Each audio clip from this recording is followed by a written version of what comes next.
ലൗകിക സുഖാസക്തനല്ലാത്ത ആ മാമുനിക്ക് വിവാഹം കഴിച്ചു കൊടുത്തു. ധാർമ്മികമായ കന്യാദാനത്തിൽ വിശ്രവസ് സന്തുഷ്ടനായി. മാത്രമല്ല, ജ്യോതിശാസ്ത്ര പാശംഗതനായ ബ്രഹ്മർഷി സന്താന നന്മയെ മനസ്സിലാക്കി അതിവീരം എന്നൊരു അത്ഭുതപുത്രനെ സ്വന്തം തനയനായി ദേവവർണ്ണയിൽ ജനിപ്പിച്ചു. സർവ ബ്രഹ്മ ഗുണശ്രേഷ്ഠനായ ബാലൻ പിറന്ന സമയത്ത് പിതാമഹനായ പുലസ്ത്യ മാമുനീന്ദ്രൻ ഏറ്റവും സന്തുഷ്ടനായി തീർന്നു. ശ്രേയസ്കരമായി ഉള്ള ബുദ്ധിഗുണമാണ് പൗത്രനിൽ കാണുന്നത്. ഇവൻ ധനാധീശ്വരനായി ഭവിക്കും. മാമുനീന്ദ്രൻ അരുളി ചെയ്തു. മാത്രമല്ല, ആനന്ദം കൊണ്ട് രോമാഞ്ചമണിഞ്ഞ് ദേവഋഷിവരന്മാരും ഒന്നിച്ച് ബാലന് നാമകരണം ചെയ്തു. വിശ്രവസിന്റെ ആത്മാജനായ ഇവൻ വിശ്രവ ഛായ തന്നെയാണ്. അതുകൊണ്ട് വൈശ്രവണൻ എന്ന പേർ പാരിലെങ്ങും പരത്തട്ടെ എന്നിങ്ങനെ അനുഗ്രഹിച്ചു.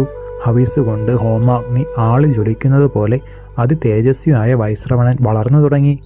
ആശ്രമത്തിൽ വസിക്കുന്ന ആ മഹാശയന് തോന്നി, ഏറ്റവും പ്രധാനപ്പെട്ട ശ്രേഷ്ഠധർമ്മങ്ങൾ ഞാൻ ചെയ്യും.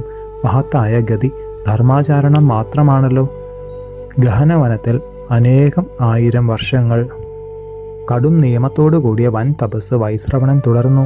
1000 വർഷങ്ങൾ പിന്നിട്ടപ്പോൾ ക്രമീകരണമായി തപസ്സിന്റെ കാഠിന്യവും കൂടി. ജലം മാത്രം കഴിച്ചുകൊണ്ട് 1000 കൊല്ലം, വായു മാത്രം ഭക്ഷിച്ച് വീണ്ടും സഹസ്രാബ്ദങ്ങൾ, ഒന്നുമില്ലാതെ തുടർന്ന് 1000. ഇങ്ങനെ ഓരോ 1000 ഓരോ ആണ്ട് പോലെ സന്തുഷ്ടിയോടെ കഴിഞ്ഞു. സംതൃപ്തനായ വിധാതാവ് ഇന്ദ്രാദി ദേവന്മാരോടുകൂടി വൈശ്രവണ സമീപത്തിലെത്തി ഇങ്ങനെ പറഞ്ഞു: ഉണ്ണി, ഞാൻ നിന്നിൽ ഏറ്റവും തെളിഞ്ഞു. വ്രതനിഷ്ഠയോടുകൂടിയ ഇത്തരം തപസ് അധികം ആർക്കും സാധിക്കാത്തതാണ്. ബുദ്ധിമാന്മാരിൽ അഗ്രമനായവനെ, വരാർഹനായ നീ ആഗ്രഹിക്കുന്ന വരങ്ങൾ വാങ്ങുക. പുരോഭാഗത്തിൽ പ്രത്യക്ഷനായ ദാതാവിനോട് വിനീതനായി തൊഴുതുകൊണ്ട് വൈശ്രവണൻ ഉണർത്തി: ഭഗവാനെ, ദിക്പാലകത്വവും ധനരക്ഷയുമാണ് അടിയൻ ആഗ്രഹിക്കുന്നത്. ഉള്ളിൽ നിറഞ്ഞ സന്തോഷത്തോടെ സർവ്വദേവയുക്തനായ ബ്രഹ്മാവ് അരുളി ചെയ്തു: അങ്ങനെ തന്നെയാകാം. ഇന്ദ്രൻ, യമൻ, വരുണൻ എന്നിവരെ പോലെ 4മത് ഒരാളെ സൃഷ്ടിക്കുവാൻ ഞാൻ തുടങ്ങിയതാണ്. ഏതൊരു സ്ഥാനമാണോ നീ ആഗ്രഹിക്കുന്നത് അവിടേക്ക് പോകുക. നിധികളുടെ നാഥനുമായി തീരുക.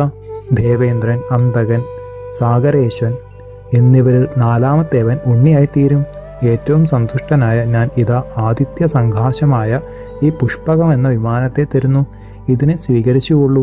യഥേഷ്ടം എങ്ങോട്ട് വേണമെങ്കിലും യാത്ര ചെയ്യാം. വാനവർക്ക് സമനായി തീരട്ടെ. എല്ലാവിധത്തിലും നന്നായി വരും. ഞങ്ങൾ വന്ന വഴിക്ക് തന്നെ പോകട്ടെ. ഇത്തരത്തിലുള്ള വരം തന്നതിൽ ഞങ്ങൾ അതീവ കൃതാർത്ഥരായി തീർന്നു. ബ്രഹ്മാവ് തുടങ്ങിയ സർവ്വദേവന്മാരും സ്വവാസസ്ഥാനത്തേക്ക് മടങ്ങി. ദേവേന്ദ്രൻ തുടങ്ങിയവരെല്ലാം വിണ്ണിലേക്ക് പോയി മറഞ്ഞതിനു ശേഷം വൈശ്രവണൻ കൊടുങ്കാട്ടിൽ ആശ്രമത്തിലിരിക്കുന്ന പിതൃസമീപം ചെന്ന് തൊഴുതുകൊണ്ട് പറഞ്ഞു: അച്ഛ, ഭഗവാൻ വിധാതാവ് എനിക്ക് താമസിക്കുവാനുള്ള സ്ഥലം കൽപ്പിച്ചു തന്നില്ല. ഭഗവാനെ, ബ്രഹ്മാവിൽ നിന്ന് ഞാൻ ആഗ്രഹിക്കുന്ന വരങ്ങളെല്ലാം സിദ്ധിച്ചു. ഇനി എനിക്ക് ഉതകുന്നൊരു പാർപ്പിടം അവിടുന്ന് അരുളി ചെയ്യണം. യാതൊരു ജീവിക്കും ഒരിക്കലും ഉപദ്രവം ഉണ്ടാകാത്തൊരു സ്ഥലം വേണം. ആത്മജന്റെ വാക്കുകൾ കേട്ട വിശ്രവസ് സന്തുഷ്ടനായി. ധർമ്മജ്ഞനായ ആ ഋഷിപുങ്കവൻ: ഉത്തമനായ മകനെ, പറയുന്നത് ശ്രദ്ധിക്കൂ. ദക്ഷിണ സാഗരത്തിൻ്റെ വക്കിലായി ത്രികൂടം എന്നൊരു പർവ്വതമുണ്ട്. അമരാവതിയെ പോലെ അതിന്മേൽ അത്യുത്തമമായൊരു നഗരി കാണാം. വിശ്വകർമാവ് നിർമ്മിച്ച ആ രമ്യപുരിക്ക് ലങ്ക എന്നാണ് പേര്. ദേവേന്ദ്രന് അമരാവതി എന്ന പോലെ അരക്കന്മാർക്ക് വസിക്കുവാൻ ഉള്ളതാണത്. ആ ലങ്കയിൽ നീ സസുഖം വസിക്കുക. ഉണ്ണിക്ക് ശുഭമായി തീരും, സംശയമില്ല. കനകമതിലുകൾ, യന്ത്രശസ്ത്രങ്ങൾ, പൊന്നും വൈഡൂര്യവും കലർന്ന കമാനങ്ങൾ ഇവയെല്ലാം ഒത്ത ആ നഗരി അതിമോഹനമായി വിലസുന്നു. വൈകുണ്ഠപതി മഹാവിഷ്ണുവിനാൽ ഭയപീഡിതരായ അസുരന്മാർ ആ പുരി ഉപേക്ഷിച്ചുപോയി. നിശാചരന്മാർ എല്ലാവരും ഇപ്പോൾ പാതാളത്തിൽ അധിവസിക്കുന്നു. ലങ്ക ഇന്ന് ആരും ഇല്ലാതെ ശൂന്യമായി കിടക്കുകയാണ്. യാതൊരു ഉടമസ്ഥരുമില്ല. അതുകൊണ്ട് അവിടെ താമസിക്കുവാൻ പൊയ്ക്കൊള്ളൂ. യഥാസുഖം അവിടെ വസിക്കാം. ഏതൊരു ജീവിക്കും ഉണ്ണിയെ കൊണ്ട് ഉപദ്രവം ഉണ്ടാവുകയുമില്ല. പിതാവിൻ്റെ ധാർമ്മിക വചനങ്ങൾ കേട്ട ആ ധർമാചാരി അപ്പോൾ തന്നെ ലങ്കാനഗരിയിലേക്ക് പോയി ത്രികൂടാചലത്തിലുള്ള മനോഹരപുരിയിൽ താമസമാക്കി. ഹൃഷ്ടതുഷ്ടരായ അനേകം ആസുരന്മാർ വൈശ്രവണന്റെ സദ്ഭരണത്താൽ അതിവേഗത്തിൽ അഭിവൃദ്ധിപ്പെട്ടു. ആഴി തന്നെ കീഴടങ്ങായ ലങ്കാനഗരിയിൽ ആ സുധാർമ്മികൻ പ്രീതിയോടുകൂടി അസുരമന്നവനായി വാണു തുടങ്ങി. എപ്പോഴാണോ തോന്നുന്നത് അപ്പോഴെല്ലാം ആ ധർമ്മിഷ്ഠനായ ധനനായകൻ പുഷ്പക വിമാനാരൂഢനായി പിതാക്കളെ പോയി കണ്ടുവന്നു. ദേവന്മാരും ഗന്ധർവന്മാരും പുകഴ്ത്തക്ക വിധം ദിവ്യവാഹനാരൂഢനായി വാനിൽ കൂടി അച്ഛൻ്റെ സമീപത്തിലേക്ക് ചണ്ഡരശ്മിയാർന്ന ആദിത്യദേവനെന്ന പോലെ പോവുക പതിവായിരുന്നു.